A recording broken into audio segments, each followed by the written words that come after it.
வணக்கம். உங்களோட வாழ்க்கையில் ஒரு சில உறவுக்கிட்ட உங்களுக்கு உரிமை இருந்தாலும் அந்த இடத்துல உங்களுக்கு மரியாதை இல்லை அப்படிங்கிறது தெரிஞ்சிடுச்சுன்னா நீங்களாக அந்த இடத்த விட்டு விலகி ஒதுங்கி வந்துடுறது தான் உங்களுக்கு நல்லது. உங்களுக்கு அவங்கள பிடிக்கும் அப்படின்னாலும் அவங்க மேலே உங்களுக்கு உரிமையே இருந்தாலும் அவங்க உங்களை மதிக்கலை அப்படிங்கிற விஷயம் உங்களுக்கு தெரியும் போது கண்டிப்பாக அந்த இடத்துல இருந்தீங்க அப்படின்னா கடைசியில் மிஞ்சக்கூடியது அவமானம் மட்டும்தான் அப்படிங்கிறத நல்லா ஞாபகம் வச்சுக்கோங்க.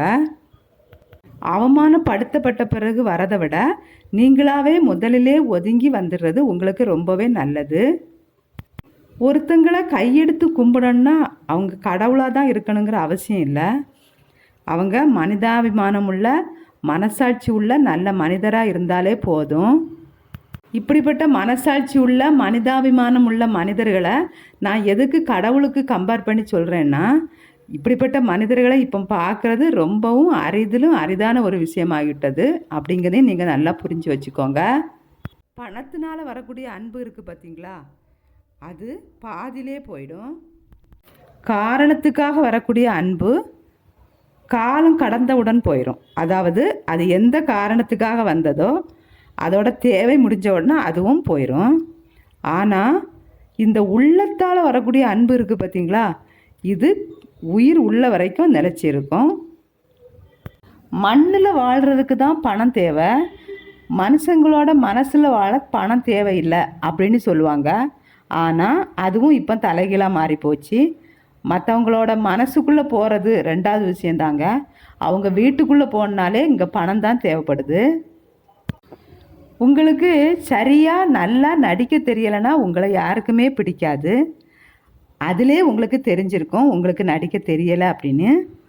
இப்போது உங்கள்கிட்ட பழகுறாங்க பார்த்தீங்களா, அவங்க உங்கள்கிட்ட சிடுன்னு நின்னாலோ இல்லைனா உங்கள்கிட்ட பேசுகிறத அவாய்ட் பண்ணுறாங்களோ அப்போவே நீங்கள் தெரிஞ்சுக்கலாம் உங்களுக்கு நடிக்க தெரியாதுன்னு. இதுதாங்க உண்மை. அதுக்காக நீங்கள் வருத்தப்பட்டு உங்கள் நிம்மதியை நீங்களே கெடுத்துக்க வேணாம். அவங்களுக்காக உங்களை நீங்கள் மாற்றிக்கவும் வேண்டாம். நீங்களாகவே இருங்க சந்தோஷமாக. அடுத்தவங்களுக்காக உங்களை நீங்கள் மாற்றிங்கன்னு நினச்சிங்கன்னா கடைசி வரைக்கும் உங்களுக்கான வாழ்க்கையை நீங்கள் வாழ முடியாது. இதை மட்டும் நல்ல ஞாபகம் வச்சு புரிஞ்சு நடந்துக்கோங்க. நீங்கள் மாற ஆரம்பிச்சிங்கன்னா நீங்கள் மட்டும்தான் மாறணும். அவங்க மாற போகிறதே இல்லை, அவங்க அப்படியே தான் இருக்க போகிறாங்க. நாய் வாழ நிமித்த பார்த்து உங்களோட வாழ்க்கையை நீங்கள் தொலைச்சிக்கிட்டு நிற்காதீங்க. உங்களுக்கான வாழ்க்கையை நீங்கள் வாழ்ந்தே ஆகணும். இப்போ இங்கே நீங்கள் மற்றவங்களுக்காக மாற ஆரம்பிக்கிறீங்கன்னே வச்சுக்கொள்வோம்.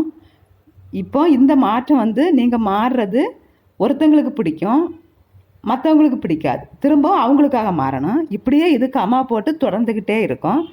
அப்படி இல்லாமல் உங்களுக்கு எப்படி பிடிச்சிருக்கோ, உங்கள் மனசாட்சிக்கு எது நல்லதுன்னு படுதோ அதை பண்ணிட்டு உங்கள் மனசாட்சிப்படி வாழ்ந்துக்கிட்டு போயிட்டே இருங்க.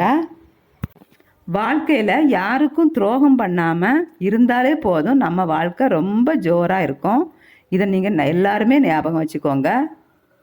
இப்போ பார்த்தீங்கன்னா சில உறவுகளை நமக்கு எல்லாமே அவங்க தான் அப்படின்னு நினச்சிட்டு இருப்போம். அதாவது நம்ம வாழ்க்கையில் நடந்த நல்லது கெட்டது எதுவாக இருந்தாலும் அவங்கக்கிட்ட தான் ஷேர் பண்ணியிருப்போம். நமக்கு ஏதாவது பிரச்சனை அப்படின்னு சொன்னாலும் அவங்கக்கிட்ட தான் சொல்யூஷன் வாங்கியிருப்போம். அப்படி நம்ம வாழ்க்கையில் எல்லாத்துக்குமே அவங்கள தான் முக்கியத்துவம் கொடுத்து வச்சுருப்போம். அவங்க மேலே உண்மையான அன்பும் மரியாதையும் வச்சுருப்போம். அப்படி இருந்த அந்த உறவு ஒரு நாளைக்கு யாரோ ஒருத்தங்க மாதிரி நம்ம முன்னாடி வந்து நிற்பாங்க. அப்போ நமக்கு வரக்கூடிய வலியும் வேதனையும் இருக்குது பார்த்தீங்களா, அது மரணத்தை விட ரொம்ப ரொம்ப கொடுமையான ஒரு விஷயமா இருக்கும். இது மாதிரி ஒரு அவமரியாதையை நீங்கள் அனுபவிச்சிருக்கீங்களான்னு சொல்லுங்கள். நான் அனுபவிச்சிருக்கேன். எல்லோரும் இப்போ 100க்கு 100 பேர் எடுத்துக்கிட்டிங்கன்னா அதில் கண்டிப்பாக 95 பேர் இந்த அவமானத்தையும் அவமரியாதையும் கண்டிப்பாக தாண்டி வந்திருப்பாங்க, அனுபவிச்சிருப்பாங்க. அந்த உறவு கூட பிறந்தவங்களாக இருக்கலாம், ஃப்ரெண்டாக இருக்கலாம், இல்லைன்னா சொந்தக்காரங்களாக இருக்கலாம். இப்படி சொந்தக்காரங்க, ஃப்ரெண்டு இவங்களால் வரக்கூடிய அவமரியாதையும் நம்பிக்கை துரோகத்தை விட கூட பிறந்தவங்களால் வரக்கூடிய அவங்களால வரக்கூடிய நம்பிக்கை துரோகமும் அவமானமும் ரொம்பவும் கொடுமையான ஒரு விஷயங்க. இதை நான் அனுபவிச்சிருக்கேன். இங்கே எல்லார் கூடயும் அன்பாக பழகிறத விட அளவாக பழகிட்டோம்னா எந்த பிரச்சனையும் இருக்காது. அப்படிங்கிறது தான் நிதர்சனமான உண்மை. உறவும் நீண்ட காலம் நீடிக்கும். இப்போ ஒன்று சொல்லுவாங்க தெரியுமா, கடும் உறவு கண்ணை கெடுக்கும் அப்படின்னு. இதுக்கு 2 விதமாக நம்ம மீனிங் எடுத்துக்கலாம். ஃபஸ்ட்டு, நம்ம கண்மூடித்தனமாக அடுத்த மேலே நம்பிக்கையும் அன்பும் வைக்கும்போது அவங்களோட குறைகள், அவங்கள்ட்ட இருக்கக்கூடிய கெட்ட குணங்கள் நமக்கு கண்ணுக்கு தெரியவே தெரியாது. நம்மளோட கண் அதை கண்டிப்பாக மறைச்சிரும். இது எப்போ நமக்கு தெரிய வரோம்னா, அவங்களால நம்ம அவமரியாதையும் நம்பிக்கை துரோகமும் அடைஞ்சு நிற்கும்போது தான் நமக்கு இது தெரிய வரும். இதை தான் சொல்லுவாங்க கடும் உறவு கண்ணை கெடுக்கும் அப்படின்னு. 2வது இதுக்கு எடுத்தோன்னா, சில பேரை பார்த்திங்கன்னா ரொம்ப ஒட்டி உறவாடி ரொம்ப ரொம்ப க்ளோஸாக இருப்பாங்க.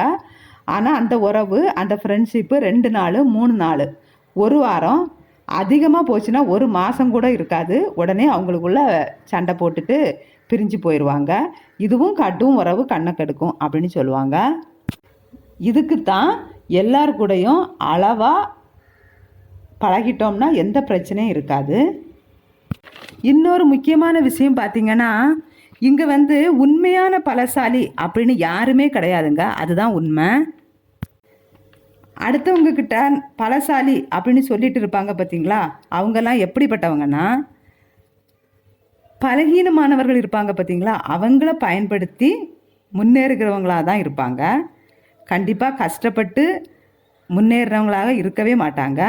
அந்த பலவீனமான ஆள் நாமளாக இருந்துடக்கூடாது என்பதில் நீங்கள் ரொம்ப ரொம்ப கவனமாக இருக்கணும். நல்ல மனுஷங்களோட அழகு எது தெரியுமா? நம்ம ஒதுக்கியவர்களை பற்றி சிந்திக்காமல் நம்மை நேசிக்கிறவர்களோடு வாழ்க்கையை சந்தோஷமாக வாழ்வது. இதுதான் நம்மை ஒதுக்கி அவமானப்படுத்தியவர்களுக்கு நாம் கொடுக்கக்கூடிய முக்கியமான பதிலடியாக இருக்கும்.